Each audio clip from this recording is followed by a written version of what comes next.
Welcome back बेटा। कैसे हैं आप लोग? पिछला वीडियो आई थिंक आपको समझ में आया होगा। आप लोगों का बहुत अच्छा रिस्पांस मिला है और मुझे उम्मीद है कि अगला वीडियो भी आपको बहुत अच्छा समझ में आएगा और बहुत अच्छे से आप एंजॉय करेंगे और इन एक्टिविटी को करके देखेंगे। पिछले वीडियो में जो एक्टिविटी थी शायद कंघे से को बालों से रगड़ना, पेपर को उठाना, ये तो जरूर आपने एंजॉय किया होगा और करके भी देखा होगा। तो चलिए आज पढ़ते हैं हम इसके अगला सेक्शन में, पार्ट 2 में एटमॉस्फेरिक इलेक्ट्रिसिटी के बारे में। क्या है एटमॉस्फेरिक इलेक्ट्रिसिटी? सो बच्चों आप देखते हैं कि जब बारिश का मौसम होता है तो उस दौरान कई बार आकाश में कभी हल्की चमक, कभी तेज चमक आपको दिखाई देती है और उसके बाद में कभी हल्की आवाज़ और कभी बहुत तेज कड़ाके की आवाज़ सुनाई देती है, जिसको हम कहते हैं बिजली कड़कना, यानी कि थंडरिंग। और चमक को हम क्या कहते हैं? लाइटनिंग। तो लाइटनिंग एंड थंडरिंग ये ऐसा फिनोमिनन है जो हमें बारिश के मौसम में हमारे आसमान में देखने को मिलता है। इसके बारे में सबसे पहले हमें बताया बेंजामिन फ्रैंकलिन ने, इस बारे में भी हमें जानकारी दी।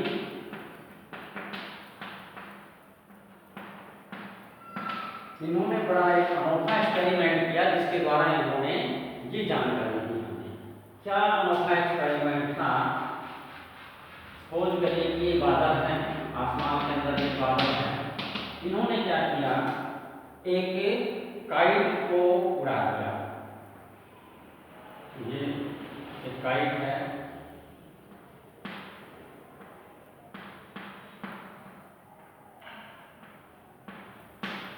एक काइट इन्होंने आसमान में उड़ाई और उसके अंदर यहाँ पर एक की बांध दी, चाबी जो है वो लटका दी इसके अंदर, इस प्रकार से की लटका दी। और ये मान लीजिए उनका वो था, बिजली का क्या बोलते हैं आप, उसका वगैरह जो भी बोलते हैं वो था। इसमें ये रील है, इसमें से ये रील छोड़ रहे हैं। बेंजामिन ने इसको पकड़ रखा है। ठीक है बेटा, देखिए ये बनाना तो मेरे लिए थोड़ा मुश्किल है, मैं फिर भी चलो कोशिश करता हूँ कैसे बना देता हूँ इनको, जैसा भी बन पाते हैं। बेंजामिन साहब जी हमारे, ठीक है, इन्होंने इसको पकड़ रखा है। पकड़ेंगे तो फिर दोनों हाथों से, तो चलिए इसको जैसे कर देते, कुछ ऐसा कुछ पकड़ रखा है इन्होंने जैसे भी। तो इन्होंने क्या किया, जब इसको उड़ाया तो क्योंकि बारिश का मौसम था, वो ये गीली थी, जो थी जो स्ट्रिंग थी वो गीली थी।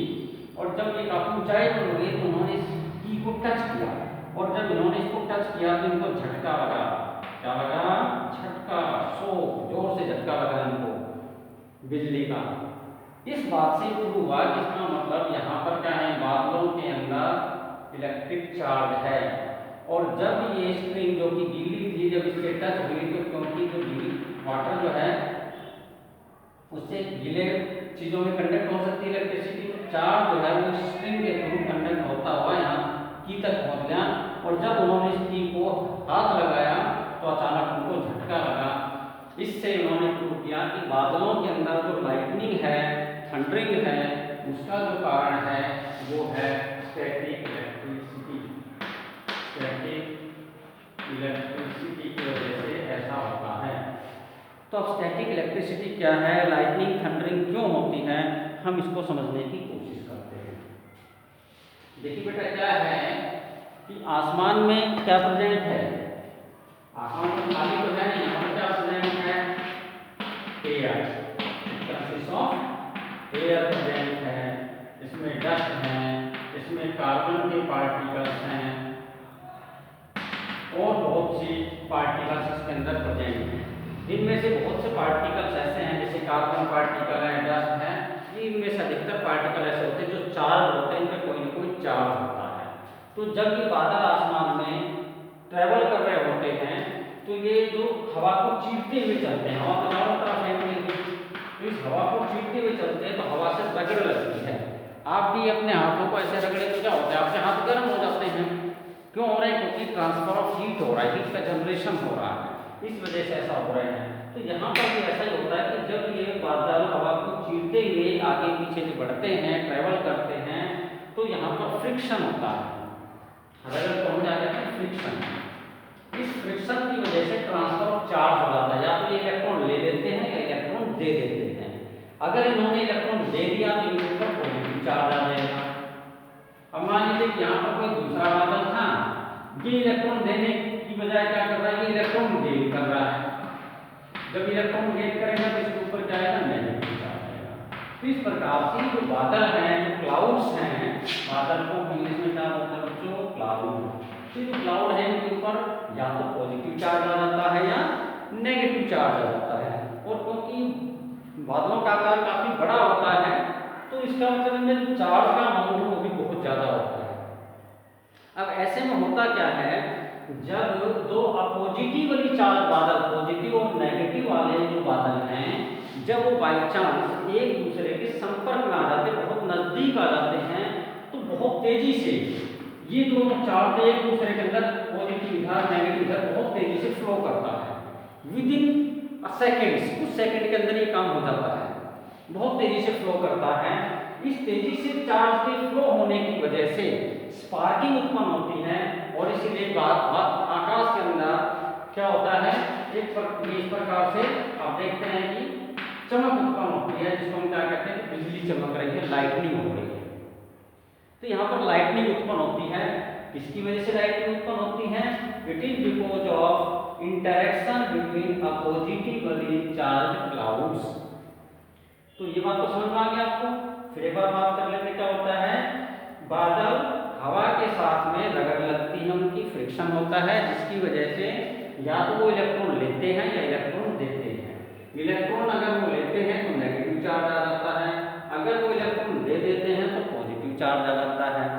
तो ऐसे दो बादल जिनमें एक के ऊपर पॉजिटिव चार्ज है, दूसरा जिसके ऊपर नेगेटिव चार्ज है, जब ये दोनों एक दूसरे से टकरा जाते हैं, एक दूसरे के बहुत नजदीक आते हैं, तो पॉजिटिव नेगेटिव चार्ज एक दूसरे में मिक्सअप होने की कोशिश करते हैं बहुत तेजी के साथ, और इसी के कारण स्पार्क उत्पन्न होता है। जैसा कि आपने देखा है कि जब हमारे घरों में जो वायर है, अगर दो वायर जो साथ साथ चल रही हैं, अगर उनके ऊपर जो इंसुलेशन होता है, जो प्लास्टिक रबड़ चढ़ा होता है, अगर वो उतार दिया जाए, उनको टच करा दिया जाए तो स्पार्क होगा, क्योंकि एक में पॉजिटिव चार्ज और एक में नेगेटिव चार्ज है। तो ठीक ऐसा यहाँ पर होता है, पॉजिटिव नेगेटिव जैसे ही एक दूसरे के संपर्क में आते हैं, बहुत तेजी से स्पार्क होता है, उसकी वजह से बिजली चमकती है और वो चमक हमें दिखाई देती है। अब क्वेश्चन आता है कि थंडरिंग को, तो उसके बाद तेज आवाज क्यों उत्पन्न होती है। तो तेज आवाज तो इसलिए उत्पन्न होती है कि जब यहाँ पर स्पार्किंग होती है तो उस समय बहुत ज्यादा मात्रा में एनर्जी उत्पन्न होती है। आपने भी ये चीज शायद कभी नोट की हो कि जहाँ पर तार आपस में मिल जाते हैं, स्पार्किंग करते हैं, उस जगह पर तार जल जाता है, या उस जगह पर जो इंसुलेशन होता है, यानी कि जो प्लास्टिक का कवरिंग चढ़ी होती है या रबड़ की जो कवर होता है, वो जल जाता है। क्यों? क्योंकि जहाँ स्पार्क होता है वहाँ पर हीट प्रोड्यूस होती है। तो बच्चों यहाँ पर क्योंकि बहुत ज़्यादा चार्ज था तो हीट भी का बहुत ज़्यादा प्रोड्यूस होगी। अब जब हीट प्रोड्यूस होती है तो हीट कहाँ जाएगी, वो हवा में, और हवा में जब हीट जाती है तो जो वहाँ की जो हवा है वो बहुत तेजी से फैलती है, एक्सपेंड होती है, वायलेंटली एक्सप्लोजन हो जाता है उसके अंदर। और वो हवा जब इतनी तेजी से फैलती है तो बहुत तेज वाइब्रेशन उत्पन्न होता है एटमॉस्फेयर के अंदर, और ये वाइब्रेशन ही भयानक आवाज के रूप में, यानी कि थंडर के रूप में हमें सुनाई देती है। उसी को हम क्या कहते हैं, thundering, that is called thundering. तो आई होप आपको समझ में आ गया लाइटनिंग क्या है, थंडरिंग क्या है। लाइटनिंग जब दो पॉजिटिवली चार्ज क्लाउड्स एक दूसरे से टकराते हैं, संपर्क में आते हैं, तो स्पार्किंग होती है, जिसको हम क्या कहते हैं, लाइटनिंग कहते हैं। और इस लाइटनिंग के दौरान बहुत ज़्यादा मात्रा में ऊर्जा उत्पन्न होती है, एनर्जी उत्पन्न होती है। इस एनर्जी की वजह से वहाँ पर जो एयर है बहुत तेजी से फैलती है, उस फैलाव के कारण बहुत तेजी से आवाज़ उत्पन्न होती है, वाइब्रेशन होता है, और इसी वाइब्रेशन को हम कहते हैं थंडरिंग। अब ये जो डिस्चार्जिंग है, क्लाउड का जो चार्ज है, ये जरूरी नहीं कि आसमान में ही डिस्चार्ज हो, ये आसमान और धरती के बीच में भी हो सकता है। अगर ये बादल धरती के किसी भी रूप में अगर ये धरती के संपर्क में आ जाए तो जो इसका चार्ज है वो धरती में भी जा सकता है। हमारी जो धरती है ये चार्ज का भंडार है, वैसे तो ये न्यूट्रल है, कोई ना तो इसमें पॉजिटिव है या नेगेटिव है, लेकिन इसमें अनंत मात्रा में पॉजिटिव चार्ज और अनंत मात्रा में उतनी ही मात्रा में नेगेटिव चार्ज है, इसलिए हम इसका पोटेंशियल जीरो मानते हैं। मीन्स ये तो समुद्र है, चार्ज का समुद्र है, आप ये कह सकते हैं। इसमें थोड़ा बहुत पॉजिटिव डाल दो तो कोई फर्क नहीं पड़ेगा, नेगेटिव डाल दो तो कोई फर्क नहीं पड़ेगा। इसलिए बादल चाहे पॉजिटिव हो चाहे नेगेटिव हो, अगर ये किसी भी रूप में धरती से संपर्क में आ जाता है किसी कंडक्टर के द्वारा, तो इसका सारा चार्ज धरती में पास हो जाता है। तो ऐसे में क्योंकि धरती की और इसके पीछे पास हो रहा है, तो जो बिजली जो है वो यहाँ पर पड़ गई और इसी को हम कहते हैं बिजली का गिरना। तो अब ऐसा कब होता है, नॉर्मली क्या होता है, जब कोई ऊंचा पेड़ होता है तो बादल कई बार बहुत नीचे होते हैं, तो जब बादल वहां से गुजर रहे होते हैं और पेड़ गीला होता है तो उसके संपर्क में आते हैं, तो उस गीले पेड़ की वजह से तो उसका पूरा का पूरा चार्ज उस पेड़ में से होता हुआ नीचे जमीन में समाने की कोशिश करता है। इस वजह से उस पेड़ के ऊपर हम कहते हैं पेड़ के ऊपर बिजली गिर गई और इससे बहुत बड़ा नुकसान भी हो सकता है।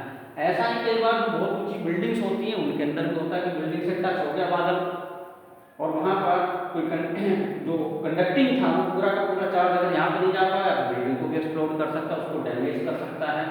तो इसी को हम थंडरिंग कहते हैं, सॉरी लाइट बिजली का गिरना कहते हैं हम भाषा में। और इसकी वजह से लाइटनिंग उत्पन्न होती है और लाइटनिंग के बाद फिर जो आवाज़ उत्पन्न होती है एयर के एक्सपेंड होने की वजह से, उसको हम कहते हैं थंडरिंग। अब क्वेश्चन आया सकते तो बिजली का कड़कना एटमॉस्फेयर का बहुत खतरनाक है। जी हाँ, बिल्कुल खतरनाक है। हम बहुत बार सुनते हैं कि उस जगह पर बिजली गिर गई, इतने आदमी मर गए।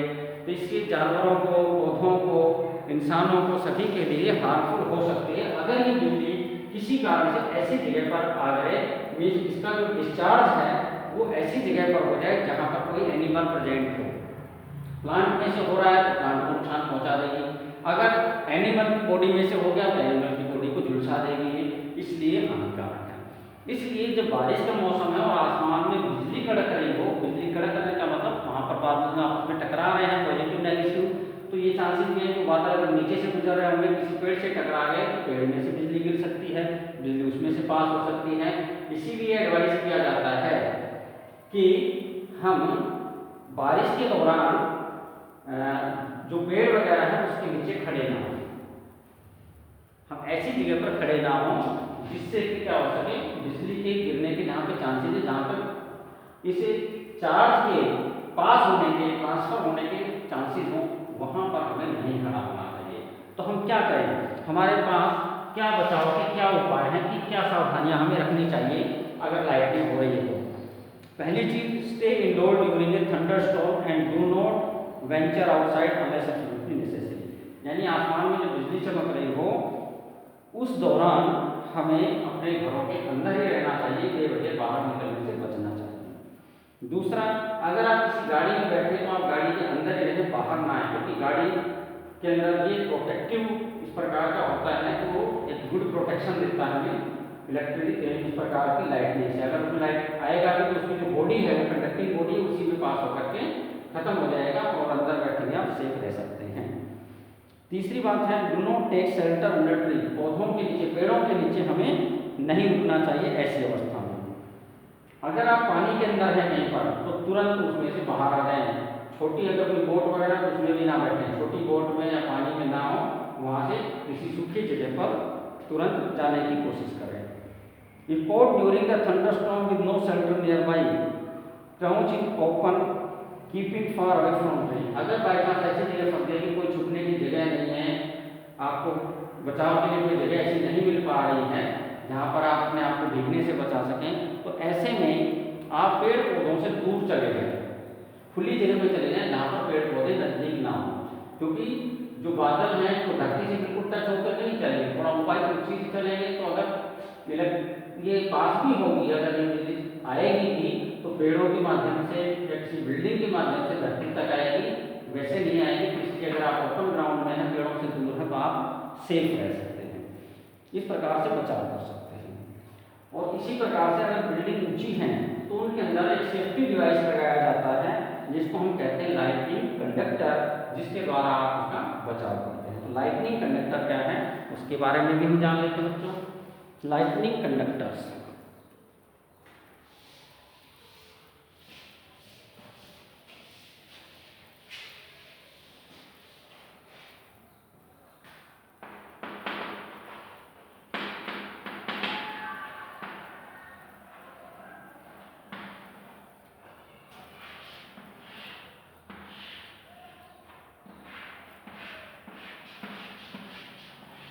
सपोज कीजिए कि मल्टी स्टोरी की बिल्डिंग है हमारे पास,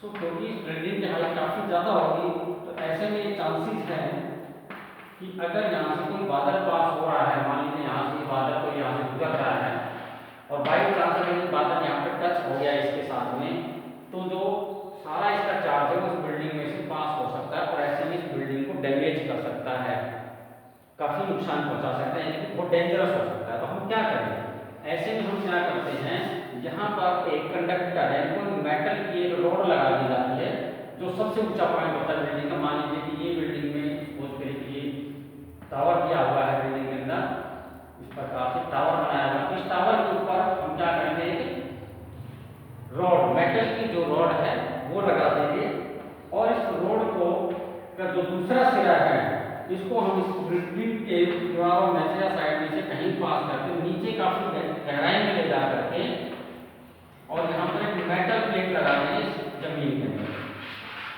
जमीन है यहाँ पर हमने जमीन में डाल दिया है मेटल प्लेट लगा करके।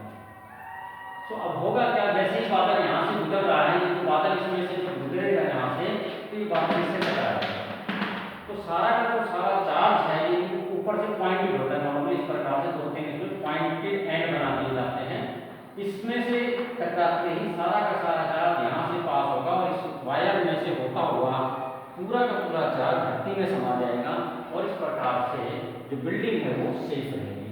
तो ये जो हमने ऊपर ग्लास का जो एक रॉड लगाई हुई है इसके पॉइंटेड एंड है, इसको हम कहते हैं लाइटनिंग कंडक्टर। सीधा लाइटनिंग कंडक्टर, तो ये बिल्डिंग की सेफ्टी के लिए लगाया जाता है। तो आमतौर पर जो ऊंची ऊंची बिल्डिंग है, मल्टी टावर जो बिल्डिंग है, बड़े बड़े होटल्स हैं, इस प्रकार की जगहों पर आप देखेंगे हमेशा ऐसी बिल्डिंग्स के ऊपर एक लाइटनिंग कंडक्टर जो है वो इंस्टॉल किया जाता है, ताकि ऐसी किसी आपदा के अंदर कोई बिजली वगैरह की ऐसा कुछ हो जाता है, लाइटनिंग वगैरह होती है, तो पूरा का पूरा चार्ज धरती में चला जाए और बिल्डिंग जो है वो सेफ रह सके। This is called lightning conductor. तो ये था बच्चों हमारा क्वेश्चन लाइटनिंग एंड थंडरिंग के बारे में। जो पहला पार्ट था हमारा नेचुरल फिनोमिनन का, उसके बारे में हमने स्टडी किया। हम अपने नेक्स्ट वीडियो के अंदर पढ़ेंगे अर्थक्वेक के बारे में। टिल देन आप अच्छे से इसको रिवाइज करें। अगर आपके मन में कोई प्रश्न उठते हैं, कोई क्वेश्चन आ रहे हैं, आपको समझ में नहीं आया कोई बात, तो आप उसके बारे में मुझे जानकारी दे सकते हैं। आप कमेंट के अंदर लिख करके मुझे जानकारी दे सकते हैं, ताकि हम उसको नेक्स्ट वीडियो में एक्सप्लेन कर सकें। सो बच्चों, इसके साथ ही आपके पेज नंबर, आपकी टेक्स्ट बुक में पेज नंबर 186 पर नीचे दिया गया है टेस्ट योरसेल्फ। टेस्ट योरसेल्फ आपको करना क्या है, इसके अंदर बहुत सिंपल से क्वेश्चंस दिए गए हैं जिसको हमने ऑलरेडी डिस्कस कर लिया है। इन क्वेश्चंस के आंसर आपको लिख करके मेरे पास सेंड करने हैं। आप इन क्वेश्चंस को खुद अपने आप करेंगे। नेक्स्ट वीडियो में जब हम स्टार्ट करेंगे तो पहले इन क्वेश्चंस को डिस्कस करेंगे। आप वहां से चेक कर सकते हैं कि आपने जो आंसर दिया है वो ठीक है या नहीं है। इसके अलावा कुछ और क्वेश्चंस में जो इसके साथ आपको दे रहा हूँ, इन क्वेश्चंस को आप खुद ट्राई करेंगे ताकि आप अच्छे से इस चैप्टर को समझ सकें। Thank you, have A next day.